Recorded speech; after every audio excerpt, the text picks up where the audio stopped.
Olá, irmãos, a paz do Senhor Jesus, tudo bem com vocês? Separando o dia para gravar hoje vários estudos. Já gravei um estudo sobre o amilenismo, tem aí a parte 1, a parte 2 no meu canal.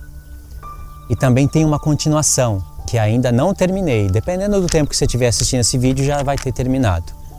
Então as telinhas vão aparecer aí no final do vídeo, tá bom? E tem os vídeos que eu estou gravando junto com o irmão Israel, muito importante que vocês assistam. Aliás, esse vídeo aqui é para indicar mais um vídeo dele. É o vídeo que ele está falando que a vinda de Cristo não será no toque da trombeta, na festa das trombetas. Tá bom, irmãos? Então, assista ao vídeo dele, tá aqui no meu canal, mas eu vou deixar outros vídeos no final do vídeo para vocês irem no canal dele e se inscrever, tá certo? Eu também tenho um estudo sobre essa parte das trombetas, é muito bom, só que ainda não está completo, tá? Eu estou trabalhando em vários estudos ao mesmo tempo e estou colocando no canal conforme eu consigo desenvolver eles, conforme o meu tempo e conforme eu consigo desenvolver eles no computador, tá? Fiquem na paz de Cristo, Deus abençoe, a gente se vê nos próximos estudos. Paz de Cristo, meus irmãos. Mais uma vez pelo canal Reino de Deus, e hoje eu quero falar um pouco, fazer um estudo aqui que foi meio no improviso, até porque eu tenho horário, agora é 16h42, daqui a pouco eu tenho que sair, mas eu acho que dá tempo de eu fazer um pequeno estudo aqui sobre as trombetas, ok? Por que eu vou fazer um estudo sobre as trombetas? Porque algumas pessoas estão colocando a vinda de Cristo aqui para o dia das trombetas, amém? Então, quando você olhar com calma na Escritura, você vai ver que o dia das trombetas, ele não está necessariamente falando da vinda, A vinda pode estar aqui, sim, mas você não pode excluir a vinda desse contexto aqui da expiação, e nós vamos entender o porquê, porque era depois desse evento aqui que vinha o que? Este evento aqui, onde é um evento que havia alegria e paz.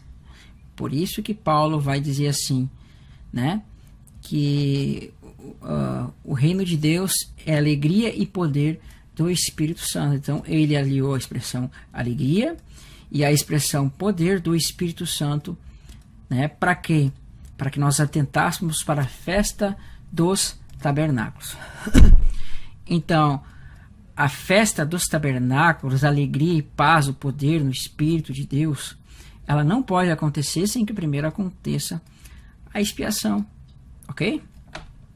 Não vou entrar em detalhes das festas hoje, eu tenho um vídeo no canal que trata especificamente das festas. Eu não quero falar das festas, eu quero dizer um porém, por que não pode acontecer na festa das trombetas.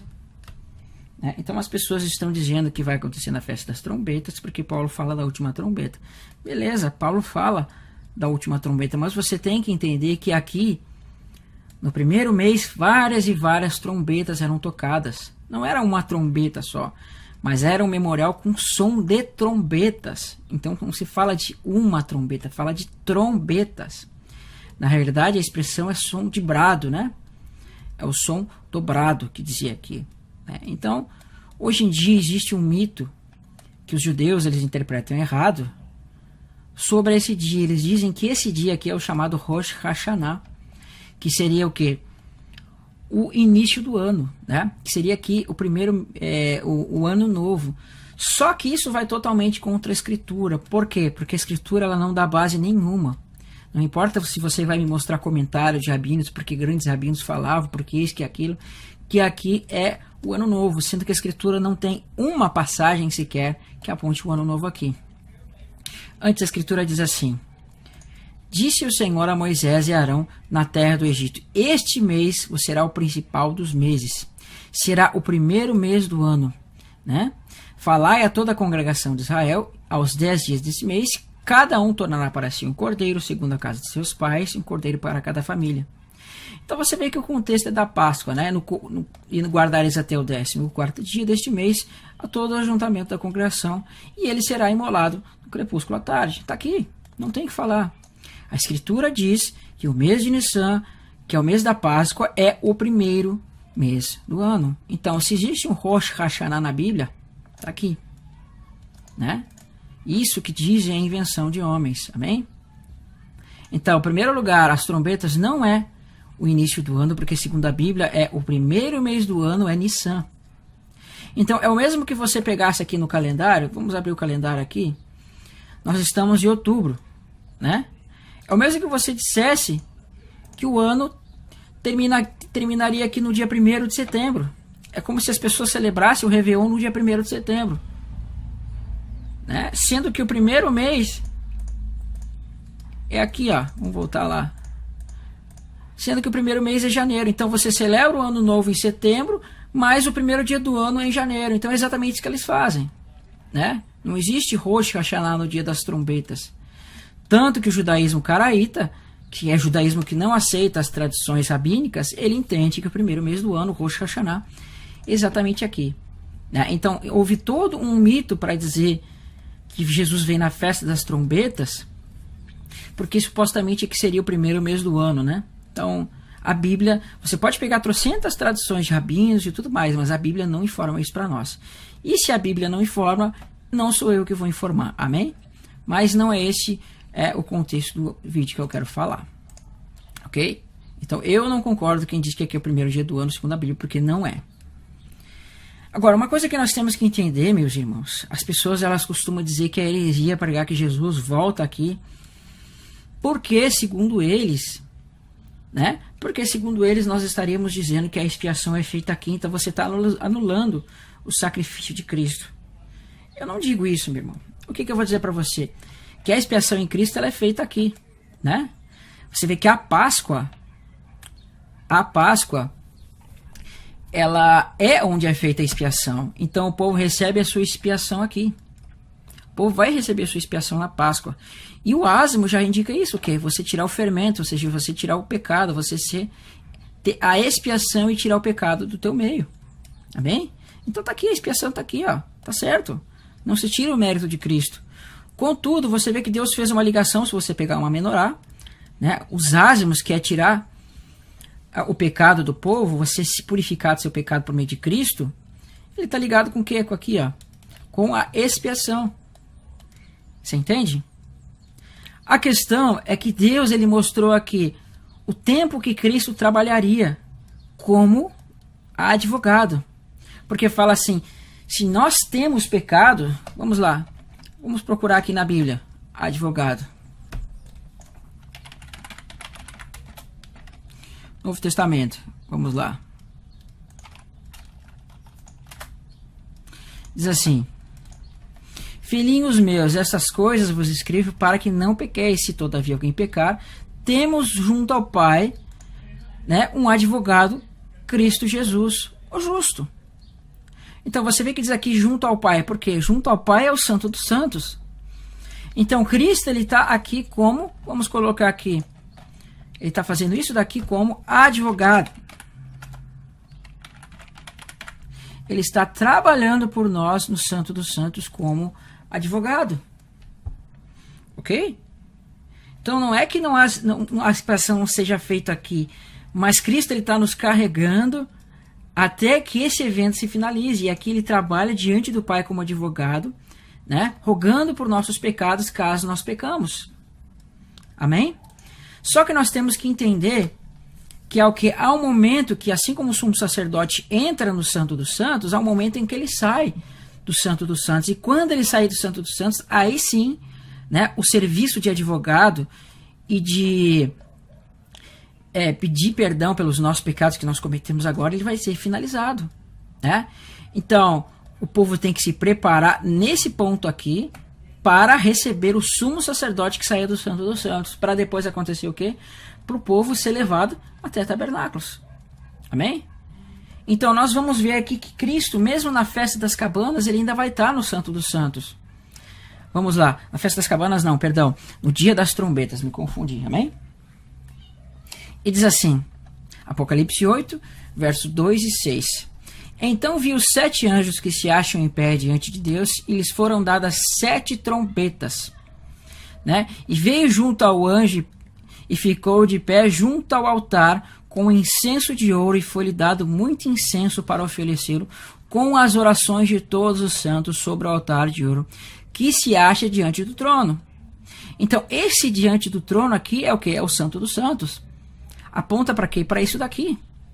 Então, você vê que quando é dada as 7 trombetas, né? Você vê aqui de pé. Nós olhamos lá no outro estudo do vídeo passado, essa expressão de pé significa o quê? Sem repreensão. Se acham em pé diante de Deus. Eles foram dados 7 trombetas. Então, você vê que aqui está aparecendo trombetas. E ainda vai dizer para nós: e vi outro anjo que ficou em pé junto ao altar com incensário de ouro, e foi-lhe dado muito incenso para oferecer com as orações de todos os santos sobre o altar de ouro que se acha diante do trono de Deus. E da mão do anjo subiu na presença de Deus fumaça do incenso com as orações de santos. E o anjo tomou o incensário, encheu do fogo do altar e o atirou à terra. E houve trovões, vozes, relâmpagos, terremotos. Então os 7 anjos que tinham 7 trombetas prepararam-se para tocar. Agora, uma coisa que você tem que entender, meus irmãos, é que aqui você está vendo o dia da expiação. Amém? E assim como aqui você está vendo as trombetas e o dia da expiação próximo a um outro, aqui você também vai ver a mesma coisa, né? Então, primeiro você tem que entender que as trombetas, elas têm que ser tocadas. Aqui no dia das trombetas não era uma trombeta, eram trombetas que iam ser tocadas. E aqui você vê que é dado 7 trombetas, enquanto o anjo estava o que lá? Trabalhando com o incensário. Só que nós temos que entender, meus irmãos, que esse incensário, para ele ser aceso diante de Deus, havia umas condições. Vamos olhar para a lei, o que diz. Isso você vai ler em Levítico 16, verso 12 e 13, que vai dizer assim: tomará também Arão, falando dos sumos sacerdotes. Se você vê lá no verso 11 e para trás, você vai ver que está falando de Arão, ok? Só que eu não coloquei aqui por causa do espaço. De sobre o altar o incensário cheio das brasas de fogo, diante do Senhor, depois os punhados de incenso aromático bem moídos, o trará para dentro do véu, e porá o incenso sobre o fogo perante o Senhor, para que a nuvem do incenso cubra o propiciatório que está sobre o testemunho, para que não morra. Então, meus irmãos, o sumo sacerdote era aquele que introduzia o incenso diante da presença de Deus. Era Arão que faria isso. Agora, você vê aqui um anjo com incensário de ouro na presença de Deus, oferecendo incenso diante de Deus. E a gente sabe que Cristo é o sumo sacerdote. Logo, esse anjo que aparece aqui em Apocalipse 8, com o incensário, ele é uma representação de Cristo. É como se você visse Cristo como sumo sacerdote oferecendo incenso diante de Deus. Mas para que o incenso fosse entregue, pudesse ser elevado, primeiro tinha que acontecer o quê? Nós vamos ver aqui. Êxodo 30, versos 6 e 8. O altar de fronte do véu que está diante da arca do testemunho, diante do propiciatório, que está sobre o testemunho, onde me avistarei contigo, Arão queimará sobre ele o incenso aromático. Cada manhã, quando ou depois, dependendo da oração, depois de preparar as lâmpadas, o queimará quando no crepúsculo da tarde acender as lâmpadas, e o queimará será incenso contínuo perante o Senhor pelas vossas gerações. Então, o incenso, ele não podia, né? Não se podia ser aceso o incenso enquanto as lâmpadas fossem preparadas. Então, o incenso só ia poder ser aceso depois que as lâmpadas fossem preparadas. Então, as lâmpadas que nós sabemos em Apocalipse são que as 7 igrejas. Então, é por isso que nós vamos ver Cristo vestido como sumo sacerdote, tendo aquelas 7 lâmpadas. Então, o que ele está fazendo? Ele estava acendendo as 7 lâmpadas com os 7 espíritos. Ou seja, ele estava preparando a menorá. Para quê? Para poder se cumprir isso aqui. Então, viu os 7 anjos, etc, etc. E vai dizer assim, né? E veio outro anjo que ficou de pé junto ao altar com incensário de ouro, e foi-lhe dado muito incenso para oferecer. Então, se o incenso foi oferecido, isso nos diz que o quê? Que as lâmpadas já estão acesas. Amém? Então, as lâmpadas estão acesas. E quando essas lâmpadas são acesas, você vê que 7 trombetas vão ser entregues. Então, essas trombetas vão ser tocadas. E o sumo sacerdote ele está dentro do Santo dos Santos. Amém? Agora, nós temos que entender o seguinte. Cristo ele faz a expiação aqui na Páscoa. Nos asmos ele tira o pecado. Nas primícias, você vê que ele vai ressuscitar, né? A primícias aponta para a ressurreição, aqui. a primícia dos que dormem, não existe duas primícias, é a primícia dos que dormem. E no Pentecostes ele ascende, né? Já ascendeu ao céu, e aqui ele vai entregar o Espírito Santo para o povo, ok? Ele vai entregar o Espírito Santo sobre o povo, e vai se cumprir a promessa de que ele receberia o Espírito Santo e derramaria sobre o seu povo. Então você está vendo isso daqui. Só que nós temos que entender que quando ele ascende aos céus, ele vai para onde? Para o Santo dos Santos. Então quando ele ascende aos céus, é feito que ele se achega à destra de Deus e o fazem sumo sacerdote. Amém? Isso é uma representação literal, ok? Então, é nesse ponto que ele vai apontar para o sumo sacerdote. Então aqui ele já entrou no Santo dos Santos.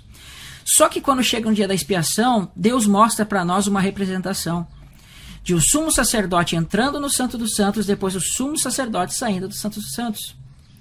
Se a entrada do sumo sacerdote representa a entrada de Cristo aos céus, no Santo dos Santos, logo, a saída do sumo sacerdote do Santo dos Santos representa a saída de Cristo da onde? Do Santo dos Santos, e vindo para levar o povo para a festa das cabanas. Ok? Então, isso é simples de compreender. Amém? Então, quando você vê aqui o sumo sacerdote entrando no Santo dos Santos e depois saindo, você está vendo que nesse dia da expiação há uma representação por Deus de 2000 anos. Primeiro, ele entra no Santo dos Santos, esses eventos aqui vão se cumprir, e depois ele sai, levando o povo para o tabernáculo. Então, dia da expiação é uma representação de Cristo entrando e uma representação de Cristo saindo do Santo dos Santos. Amém? Então, esse dia nos aponta 2000 anos a entrada, há 2000 anos atrás, e a saída próxima ao tempo que nós estamos. Então, nós temos que entender que há parâmetros para que o sumo sacerdote possa sair. Então, eles querem fazer o seguinte, eles querem botar Cristo vindo buscar a sua igreja aqui sem ter terminado isso daqui. Né? Eles querem fazer diferença de expiação para gentios e diferença de expiação para judeus. Amém? Só que a Torá não dá nenhuma base para isso. Porque você tem que ver tanto o povo que se convertia, gentio, quanto o povo que era convertido, judeu. Todo gentio que se convertia, ele tinha que se circuncidar. Então ele tinha que passar pela Páscoa, passar pelos asmos, pelas primícias, pelo Pentecostes, pela trombeta de expiação. Dizia assim, uma mesma lei haverá para os gentios e uma mesma lei haverá para o natural. Não haverá diferença nenhuma. Portanto, quando o gentio convertido e o judeu que era crente estava debaixo da primeira aliança, tanto o judeu quanto o gentio, ele tinha que se preparar para a saída do sumo sacerdote aqui. Então, a expiação do gentio e a expiação do judeu era feito aqui. Não havia busca de povo aqui. O sumo sacerdote não saía do Santo dos Santos aqui na festa das trombetas. Ele saía exatamente aqui, nesse ponto. Então as pessoas querem tirar Cristo do Santo dos Santos aqui. Mas o que a Escritura vai dizer? Vamos lá. Levítico 16, verso 17. Nenhum homem se achegará à tenda da congregação quando ele, né, aqui falando do sumo sacerdote, vou botar aqui escrito Arão. Olha lá, Arão. Quando Arão, ele entrar para fazer a propiciação no santuário. Então ele entrou quando? Há 2000 anos atrás. Olha lá, 2000 anos. Ele entrou há 2000 anos. Até que ele saia, depois de ter feito a expiação. Então Cristo ele não vai sair do Santo dos Santos até terminar o trabalho dele de advogado. Né? Até terminar esse trabalho de advogado, onde todos os santos que vão crer daqui, desde o início até aqui, vão ter que receber a expiação de Cristo. Né? E Cristo vai estar o quê? Ministrando como advogados por ele. É mais ou menos isso que está aqui, então não tem heresia nenhuma você dizer que aqui aponta para a vinda de Cristo. É heresia você dizer que vem aqui. Né? Aqui o povo se preparava para entrar aqui, exatamente o que está acontecendo no Apocalipse. As trombetas estão preparando o povo para receber esse dia, a saída do sumo sacerdote, para levar o povo da expiação. E ainda vai dizer mais, né? Depois de até que saia depois de ter feito a expiação por si mesmo e pela sua casa e por toda a congregação de Israel. Então, nessa congregação de Israel, meu irmão, você tem que entender que aqui estavam judeus e gentios. Já não havia mais diferença, porque tanto gentio quanto judeu que se convertia, os dois faziam parte de Israel. E tanto o judeu que nascido como judeu e o gentil que se convertia fazendo circuncisão, os dois tinham que esperar o sumo sacerdote sair do Santo dos Santos. Ou então você vai me dizer que os gentios que se convertiam, eles podiam chegar ao Santo dos Santos, ao Santo dos Santos não, mas ao tabernáculo, enquanto o sumo sacerdote estava lá dentro. Isso é mentira. A Bíblia não diz isso. Errado. Então nós vemos o que vai dizer sobre Cristo. Quando veio Cristo como sumo sacerdote dos bens já realizados, mediante o maior e mais perfeito tabernáculo, não feito por mãos, quer dizer, não desta criação, não por meio de sangue de bodes e bezerros, mas pelo seu próprio sangue, entrou no Santo dos Santos de uma vez por todas, tendo obtido eterna redenção. Por isso vai dizer em Hebreus assim. Diz assim, né? E assim como os homens está ordenado a morrerem uma só vez, vindo depois disso o juízo, assim também Cristo, tendo se oferecido uma só vez, ele não vai se oferecer duas vezes, como implicitamente você vê nessa dizer que Cristo vai vir aqui na festa das trombetas. Porque se Cristo veio na festa das trombetas, ou seja, o sacrifício foi feito e aqui o povo foi recolhido para entrar na presença de Deus. Aí eles dizem que aqui fala para judeus, quer dizer, então Cristo vai ter que se oferecer uma outra vez para fazer expiação aqui. Enquanto o povo está aqui nas bodas, nas trombetas, Cristo está lá no Santo dos Santos fazendo expiação pelo pecado. Então isso é heresia para mim, me desculpa você dizer que aqui, enquanto o povo está nas bodas aqui, Jesus está aqui fazendo expiação por pecados. Só que ele dizia que quando o sumo sacerdote saísse, ele ia ter que desvestir, ele ia ter que tirar as suas vestes do dia da expiação. E ele se vestiria com as roupas normais. Então não havia mais dia da expiação. Ok? Então não tem como você dizer que Cristo aqui trouxe para as bodas, enquanto depois ele vai ter que fazer expiação aqui para os judeus. Não faz sentido nenhum. Ele teria que entrar de novo no Santo dos Santos, se sacrificar mais uma vez para oferecer o que? Oferecer o sacrifício pelos judeus. Não tem o mínimo sentido. Mas diz aqui, assim também Cristo, tendo oferecido uma vez para sempre, para tirar os pecados de muito. Então você vê que quando ele se ofereceu, ele tirou os pecados. Aparecerá, olha só, ele vai aparecer segunda vez sem pecado. Então a primeira vez ele veio para tirar o pecado, na segunda vez ele vem sem o pecado daquele que ele tirou. Aos que o aguardam para a salvação, né? Aos que o aguardam para a salvação. Então a salvação ela vai se manifestar. Essa salvação vai se manifestar quando o sumo sacerdote sair do Santo dos Santos e levar o povo para aqui, para o tabernáculo. Essa aqui é a festa da ressurreição. Amém? Então eu vou finalizar que eu estou com pouco tempo, mas depois eu continuo. Que Deus abençoe os irmãos. Fiquem na paz.